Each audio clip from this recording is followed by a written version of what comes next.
Okay, well, we're going to go ahead and get started with our week 3 instructor session. And for this session, we're still talking about communication, obviously, because in this course we are really working hard to learn more about effective communication. But in particular, we are going to look at verbal, nonverbal, and even group communication in terms of the week 3 materials. So I'd like to dive into that a little bit deeper in this lecture today. And of course, if you have any questions, feel free to stop me and ask questions. Or if you have any questions about the material, you can always communicate with me via email in the course. And it's just as simple as hitting that when you log into the course, click on inbox to the left of the screen, and you can create an email and send to me there.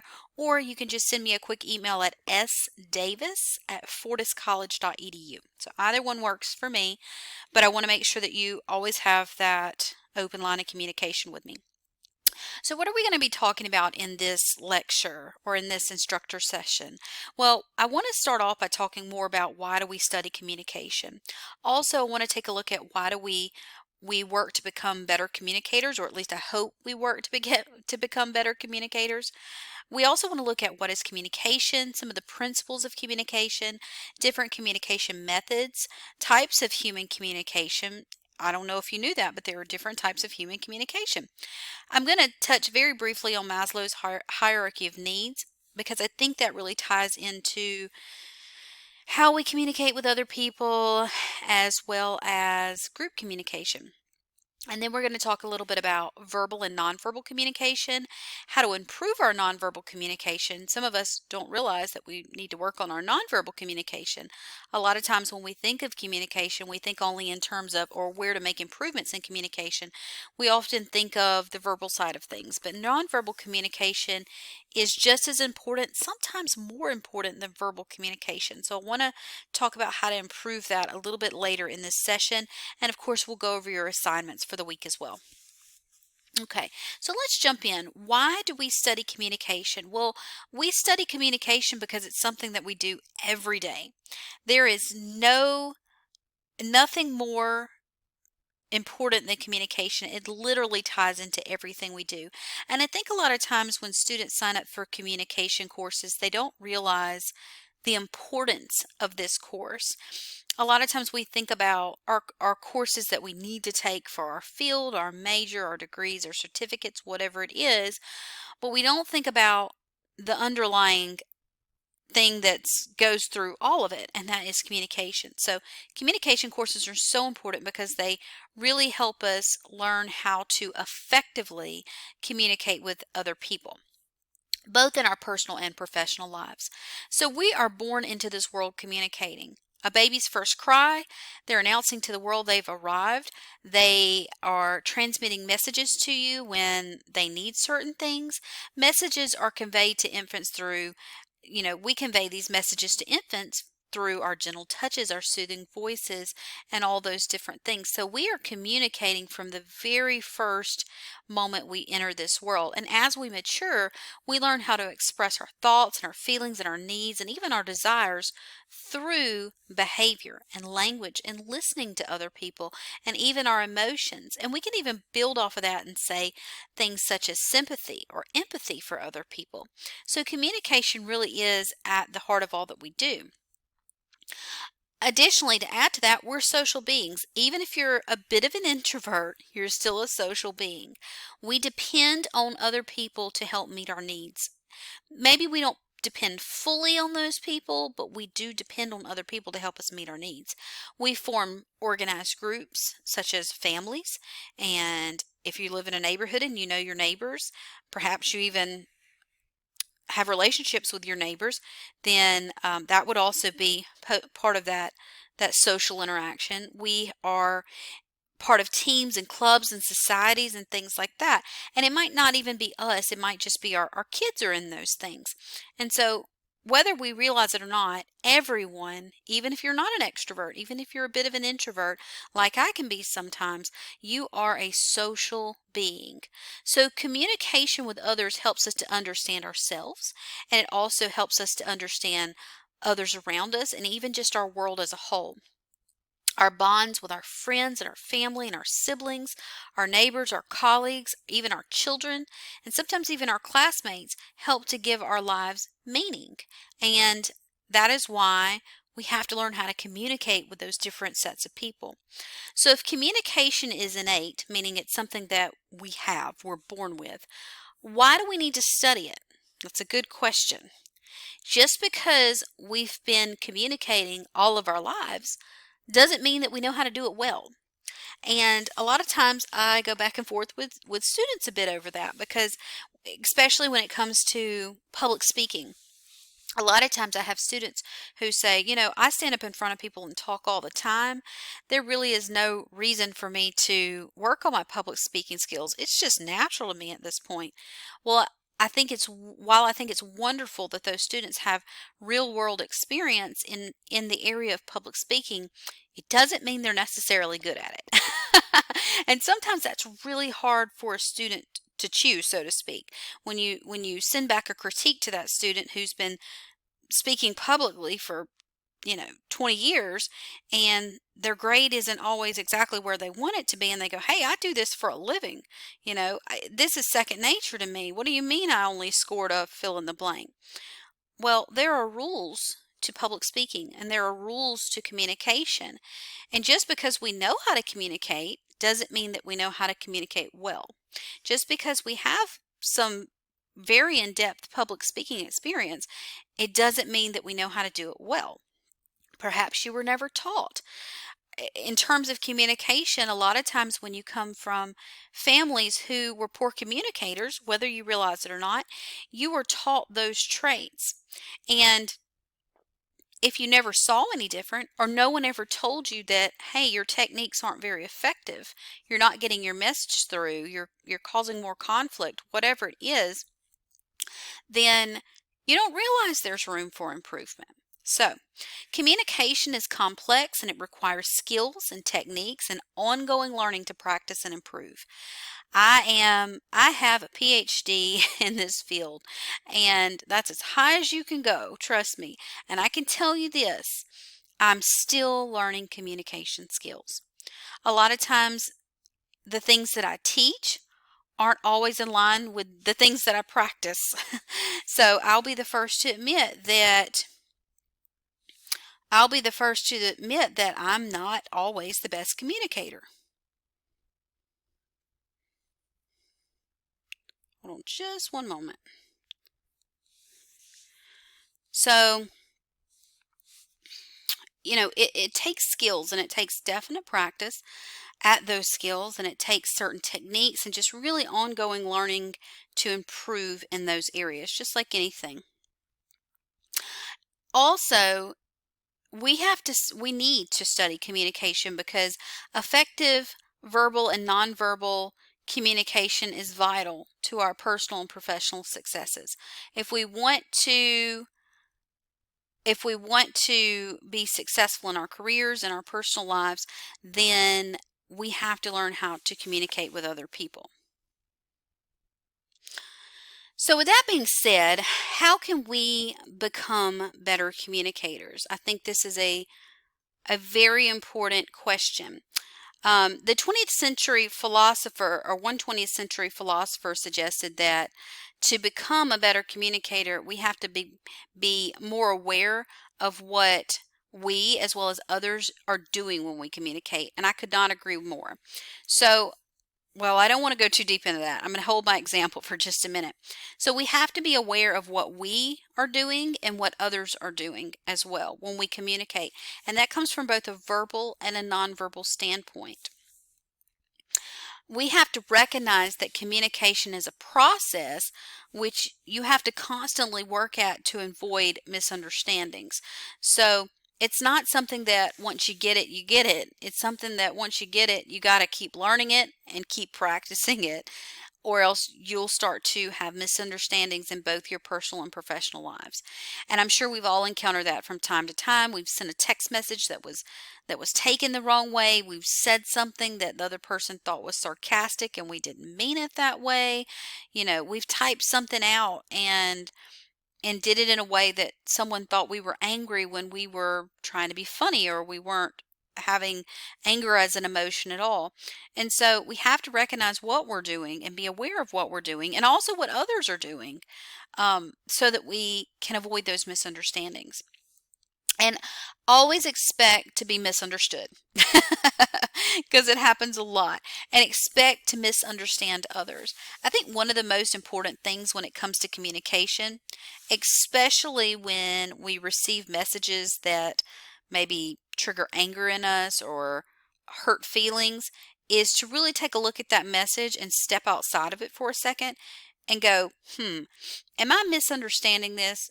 Is there some other way that this could have been meant? Because when we don't look at it from that standpoint, we automatically jump to conclusions. And we don't want to do that because that is just a barrier to communication. So let's discuss communication a bit more. What is communication? Well, communication can be defined as a process by which we share ideas and information with other people. Notice that it doesn't say in that definition verbal communication or nonverbal communication. It's because communication as a whole can be defined as a process by which we share ideas or information with other people. So communication, as you can see, communication is not just verbal, but it's also nonverbal as well. And what we mean by nonverbal communication would be things such as eye contact, facial expressions. If you're anything like me, I'm an animated person, so my facial expressions often give away my true emotions, and that's something we have to work on a bit as well. So eye contact, facial expressions, our hand gestures, our body position, our movements, and so much more are part of that nonverbal communication. And nonverbal communication can often communicate more than verbal communication. So it's important that we know that and we're aware of it so that we don't trigger the wrong message, so to speak. So when we communicate, we interact with each other, and in this interaction or this ongoing activity of engaging others in communication changes it changes each of us. It changes our relationships and so forth. Because communication is ongoing, we have to continually work at it to build and to maintain or even change the relationships we form. Over time, we change, others change, and thus our relationship changes. One example I can think of is a couple who perhaps comes together and they have the traits of communication that they've learned all their lives. And most of us come from families who aren't the best communicators. Let's say that one individual in the relationship comes from, let's say that they come from a family who gives the silent treatment when they're mad. Instead of talking it out and communicating with each other and moving past the issue, they decide to give each other the silent treatment for days on end till somebody finally gives in, and that's when it comes to a halt and a truce, if you want to call it that. So let's say that person, that individual in the relationship, has seen that from their parents their entire lives. They have seen the shutdown technique where they just give each other the cold shoulder and let them know that they're mad at them. Okay, so that's part of the relationship. And let's say that the other person in the relationship comes from a more volatile, if you want to call it that, communication atmosphere. Let's say that person's parents yelled and screamed every time they got mad at each other. They said hateful things to each other and just tried to cut each other as deep as they could with their words. Well, what happens is you've got two individuals who are coming together to form a relationship, and one side has learned how to give the cold shoulder as a conflict way of dealing with conflict. You've got this other person who's learned how to scream and yell and say all these hateful things as a way of dealing with conflict.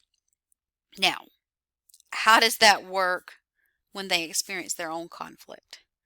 Well, I can tell you this, it's not going to be healthy. It's going to cause a lot of hurt and resentment in the relationship. And a lot of times those things, especially if they're not worked on, they can just be detrimental to a relationship. They'll just tear it down. And so what we want to look at is the fact that Now, does that mean that if two people come in this relationship, does that mean that the relationship is automatically doomed and they're never going to work? No. What it means is they need to learn about communication. They need to build their skills on communication. They need to learn how to work to maintain those skills. And as they do, they'll change. Both partners in the relationship will change, and the relationship itself will change over time and become richer and deeper because there'll be more respect and understanding and effective ways to deal with conflict. So, in a nutshell, communication is a lifelong process, and as we gain and practice and experience communication, we sharpen our communication skills and we take them to the next level, which is what we want to do. So let's talk about a few principles of communication. First off, communication is symbolic. So we communicate using words, but the words are only symbols. Communication involves words, pictures, sounds, marks, all of which may represent something else, okay? Another principle of communication is it involves shared meaning. So when you speak with a friend and she tells you of an experience that she's recently had, you are able to understand her experience because you have a shared meaning of the words and the symbols that she's using to describe it. So let's say that friend had a conflict experience in a relationship, or let's say that they're having, I'm gonna go a different direction this time. Let's say that they are not feeling appreciated at their place of work. They feel like they're the person who bears the brunt of all the work, that they're always pulling the extra hours, they're always going the extra mile for their employer, but somebody else keeps getting promoted. And let's say that you've had that experience as well. Well, because you both have this shared experience, you understand each other more. Now, if you don't have that shared experience and you've never experienced something like that, it might be hard for you to communicate with that person about that situation because you've never been through it. Another principle of communication is the fact that communication is a process. We've talked about that so far in this session. It evolves over time, and after multiple engagements that build on each other, then you have that ongoing interaction that changes the relationship. And communication is also purposeful. So we communicate for a reason. There are 5 key reasons to communicate. And let's take a look at that. Actually, we're going to look at the communication process. So there are different elements of interpersonal communication. And that is the fact that we have, communication just isn't straightforward. There are a lot of things going on when we communicate. And these are things we have to take into consideration also to avoid misunderstandings. So first we have the sender in a communication situation, and that's going to be the source or the originator of what's going on. So if a person walks, is sitting there with a friend and they go, "Hey, how are you doing today?" They're the sender. They're the source of the message, the originator of the message. Then you have the receiver, and that's the recipient of the communication. So in a conversation with 2 people, you have the sender and the receiver. And a lot of times that communication is very rapid because they're going back and forth on answering things and talking and so forth. So if I said, "Hey, how are you doing today?" and my friend sitting across from me, she is the receiver and she's receiving the message, which leads me to the next one. The message. The message is the actual content of the communication itself. It's the idea that the sender is trying to communicate to the receiver. So the message is, "Hey, how are you doing today?" And the channel refers to the medium by which the message is being sent. So if I'm talking on the phone with my friend, the channel would be the telephone or, the phone lines. If I am in person, it's going to be, the channel's going to be basically the air around me. Okay, so it's however we are communicating to that person. Now, in all of that, we also have feedback. And feedback is defined as the information the sender gets from the receiver in response to the message. I think feedback is very important because it involves a lot of nonverbal communication, such as head nodding or indicating that you're understanding something. Um, or it can be verbal. If the receiver says, I don't understand what you mean, then that is a part of verbal feedback. So feedback is very important in determining if your communication was effective or if we need to repeat something or change our message or whatever it is to make sure it's understood correctly. Let's say I'm giving a lecture in front of a classroom full of students. If I'm talking and I see my students nodding their head and jotting down notes, then I'm going, okay, this is good feedback. I can tell by their nonverbal communication that they are getting the message that I am giving them. They're understanding it. But let's say I see a lot of students staring out the window, tapping their pencils, doodling on paper, then I'm probably going to need to make the assumption that they're not getting it. And I need to repeat the message or even change my message as a whole so that they do correctly understand it. Now, the environment is also a part of communication, and that refers to the external environment where communication takes place. So if I'm giving a lecture in a classroom, the environment is going to be the classroom. If I'm talking to my friend in a coffee house, the environment's the coffee house. And then it's also important to note that there is noise present. And I think noise is important to keep in mind because it can be a barrier to understanding. So noise refers to anything that interferes or disrupts the communication process. There's actually two types of noise. There's internal noise and external noise. Internal noise is going to be if you're talking to me and I'm not really paying attention and I'm really just making a grocery list in my head, that's internal noise. If you're talking to me in the coffee shop and the music is really loud in there, that's going to be external noise. So that music might be distracting me from listening to your message. Okay, so it's also important to note that interpersonal communication exists on a continuum, and it ranges from very impersonal, which is a lot of our professional communication, to highly personal, which is usually what we would exchange with a best friend, maybe a parent, or even a spouse. So a conversation between a waiter and a customer would typically fall under that impersonal end of the spectrum, and a conversation between two lifelong friends would probably fall under the highly personal continuum there. Okay, so communication methods. There are, just as kind of a little graph to help you understand, but communication styles, there are really, I mean, there are more, but for the most part, we have two communication styles. We have formal, which is official, and we have informal, which is unofficial. Okay.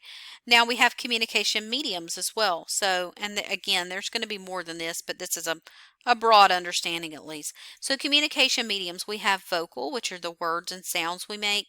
Tactile, which is touch. We have visual, which is our eye contact, our body language, things like that. We have olfactory, which is our smell, and we also have written communication as well. And then our communication channels, they probably would have just been verbal and nonverbal just a few decades ago, but now we have another communication channel which is called mediated, and that's going to be through our technology. So we have verbal, which is going to be spoken or written word. Nonverbal is without words. That's going to be eye contact, gestures, posture, so forth. And then you have mediated communication, which is through technology. And just to kind of highlight this a bit more, so the different types of human communication. Human communication can be organized into 5 primary types.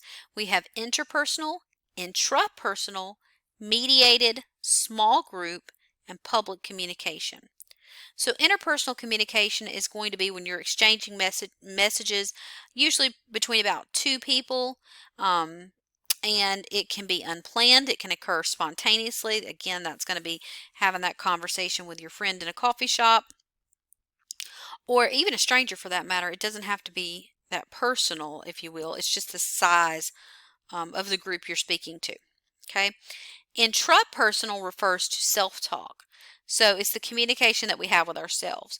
So if you're saying, gosh, in your head, you're saying, goodness, I'm having such a stressful day. Will this day ever end? Whatever it is that you're telling yourself in your head, that's going to be intrapersonal. We have mediated communication, and that's communication in which someone or something serves as a link between the parties in the communication process. So that's going to either be a computer, a cell phone, anything like that is going to be part of mediated communication. We have small group communication. That's communication that is among 3 or more people. Some academics say 5 or more people. That just depends, but 3 is the general consensus. Then we have public communication, and that occurs when small groups become too large for a speaker to engage communication with all the group members. So that's going to be like a public speaking situation usually. All right. And often we don't realize it, but we are communicating with people based on our own hierarchy of needs. So I think this can be true with groups as well. And that's why I wanted to kind of include that here. So Maslow's hierarchy of needs tells us what drives us. And as you can see, the bottom is our physiological needs, and that's our need for food, water, shelter, sleep, and so, things like that help us to sustain life. So next we have our, we start at the very bottom with how we want our needs met. We want our physiological needs to be met before any of these other needs on here. And once that's met, then we move and make sure our safety needs are met. Okay, so as far as safety needs, we need to know that we're secure, we're free from any kind of physical or emotional threat or harm. We have a protection against violence. So if our physiological needs are met and our safety needs are met, then we look to fulfill our social needs. And so that's going to be our need for affection, our friendship, feeling appreciated, feeling like we belong and we are free to give and receive love. And if we have our physiological needs met, and then our safety needs are met too, and our social needs are met in our life, then we move on to our esteem needs. And with that, we have this need for self-respect and respect from others. And so if all of those are met, then we strive to have our last needs met in this hierarchy, which is self-actualization. And that's when we drive towards purpose or meaning or some type of full potential. And so if we have all these things being met, then we are probably a pretty fulfilled person. If not, we're going to get stuck on a level until that need's met. So let's say we have our physiological needs met, we have our safety needs met, but we just really don't have those social needs met. Well, we're probably not going to look for esteem and self-actualization until our social needs are met. So again, this could be applied in the group setting too. And if we get stuck on a level, we're going to stay there until we feel like those needs are met, and then we'll move on. All right, so let's take a look at let's take a look at nonverbal versus verbal communication. Nonverbal communication is basically how humans communicate nonverbally or through the use of what we call paralanguage. And that's going to be our communication through eye contact, body movements, posture, and so much more. Did you know that if you are communicating with someone and you cross your arms, that a lot of times it gives the other person the impression that you're closed off and that you don't really want to be a part of the conversation? Now, here's where that misunderstanding comes in. We always have to assume that we might be misunderstanding a situation, because let's say I'm in that communication situation and I'm communicating with someone and I cross my arms in front of me and cross my legs and just kind of sitting there. Well, the other person is generally going to assume that I'm done with the conversation. Maybe I'm not in a good mood, whatever it is. But the misunderstanding that they might not be picking up there is that I could be cold, I could be tired. That might be why I'm exhibiting that body language. Now, with that being said, it's up to me as the person communicating that to be aware of my body movements and my posture and so forth, and make sure that I'm not giving off the wrong message. So this can be important in so many different areas of life. Let's say that you are talking to someone and they're not giving you eye contact. Well, a lot of times you're going to go, gosh, that person's not interested in anything I'm saying. They wish they were doing something else. And it could be something completely different. Maybe the sun's in their eyes if you're sitting outside at a coffee shop. It could be anything. So we always have to avoid jumping to conclusions and look at the overall picture of it and go, is that what they were trying to convey? Was that their intended meaning, or could it have been something else? Excuse me. Okay, so nonverbal communication. And so we have verbal communication, and verbal communication are the words we speak. And it can also be written communication as well. So you can see that there's a vast difference between nonverbal and verbal communication. Now, I always like to give this scenario because I think it helps. Let's say that you're sitting at the kitchen table and your partner comes in and says, hey, how are you doing today? And you go, I'm fine. Okay. You're sitting there with crossed arms and a squinched up face and you go, I'm fine. Your tone is just like that. Now, is your partner going to believe the words that you speak, that verbal communication? Because only the verbal communication there would be, I'm fine. Or are they going to rely more on your nonverbal communication, which was your crossed arms, your tone of voice, and your squinched up face? Well, 9 times out of 10, I hope that your partner would pick up on your nonverbal cues over that verbal message and go, ugh, she's not doing okay. Let me sit down and talk and see if she's, what kind of day she's had. So that leads me to the question. If nonverbal and verbal messages are conflicting, just like in that situation, what do we often believe? We usually believe the nonverbal communication. And that's why it's so important that we learn more about nonverbal communication. And we are, just like the philosopher said, that we are aware of, hold on just a second, I want to look at it, that we become more aware of what we are doing when we communicate, because we could be giving off signals that we don't want other people to have, or, we just need to be more aware of how we communicate with people. All right, so the big question, how do we improve our nonverbal communication? So we know what we're doing, and we might even know what we're doing wrong, but now we have to look at how do we improve in this area.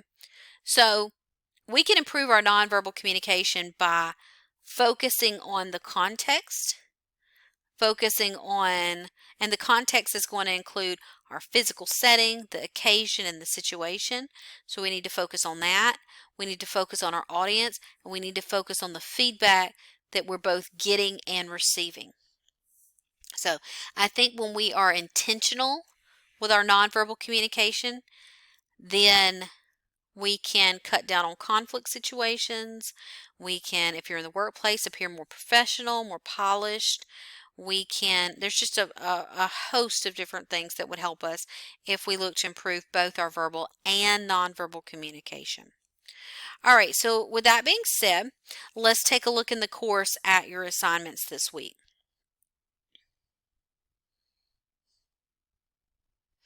All right, so if you remember from week 1, you won't see this pink part of the screen that I have down here when obviously you enter the course. It's because I'm an instructor, and so I have to go into something called student view for me to show you exactly what you would see on your end, because the view that I have in the course is different than what you have, which a lot of times is why I ask you, well, what are you seeing on your end, because I can't see exactly what students see. So with that being said, this is the screen that you should be looking at. All right, so don't forget, just a quick reminder from week 1, every time you log in, you should be checking the announcements area.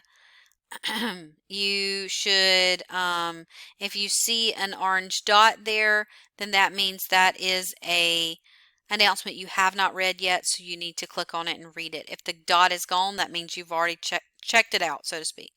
All right, you've got your syllabus still here. Again, I remind you that this link right here is not the best way to access your readings. Instead, go through the modules area. So we're going to click modules, and we're going to scroll down because we are in week 3. All right, so for week 3, we are going to start by starting at the top. Just like I said before, you want to move through this week in a chronological order, and that way you know you've done everything you need to do. So we're going to click on week 3 overview. Remember that the overview basically just tells us what we're doing this week. So this week we're learning about groups, why it's important to know how to work in a group, why it's important to know how to work in a group, excuse me, and so many other things as well. So we're taking a look at effective and ethical communication skills. We're looking at communication processes, types of communication, and even listening skills. As far as our objectives go this week, we're also looking back at a little bit at self-concept, perception, emotional intelligence, self-disclosure, and technology as it comes from effective communication. All right, so we click next down here, and this tells us our week 3 readings. So for week 3, we are reading in our textbooks chapter 3 and chapter 13. And when you click next, you'll see you can click load COM205 textbook, and you'll read those 2 chapters that I just noted. Okay, now when you're done with that, you'll click next, and you'll find your interactive lecture. So for the week 3 interactive lecture, we're looking at working in a team, among other things. There's a lot of stuff there. There's a lot about nonverbal and verbal communication and so forth. So check that out whenever you get a second. And then next you have your week 3 discussion. So we're looking at verbal versus nonverbal communication. Remember, we discussed that a lot in this instructor session. So kind of keep those points in mind. Don't forget that your initial post for each week is due by Wednesday night at 11:59 Pacific time. Do keep in mind that if you're not in Pacific time, you might want to use Google and figure out what that time is actually for you. I'm not in Pacific time either, so I always have to make the conversion as well. But it's just what we do at Fortis. Everyone operates in the same time zone, no matter where you live or what time zone you're actually in. You need to respond in a thought-provoking manner, not just great job. Really discuss your thoughts with at least 2 fellow students by Sunday night at 11:59 p.m. Pacific time. So this week in our discussion, we're looking at verbal versus nonverbal communication. Communication is the process of transferring a message which can happen with or without words. So we're talking about verbal or nonverbally. You want to describe a recent scenario where you communicated nonverbally using proxemics. That means distance. So let's say that you were trying to have an intimate conversation with someone. You probably moved closer to that person. Let's say that you were talking to a stranger, then you probably weren't quite as close to that person. So describe a recent scenario where you communicated nonverbally using proxemics, kinesics, and that's going to be our body language, haptic, which is touch, appearance, or even eye contact, or more. How is this communication as effective or more effective than verbal communication? Remember what I talked about, a lot of times the nonverbal side of communication is even more important than the verbal side. So just something to keep in mind there. All right, and so in your response post to 2 other classmates, you need to discuss areas where there might be a difference of opinion. Do you find your classmates' techniques to be valid? What might contribute to the differences in nonverbal techniques? Okay, and once you've made your posts here, you'll click next, and you have your week 3 instructor session. Now, I do want to let you know, excuse me, I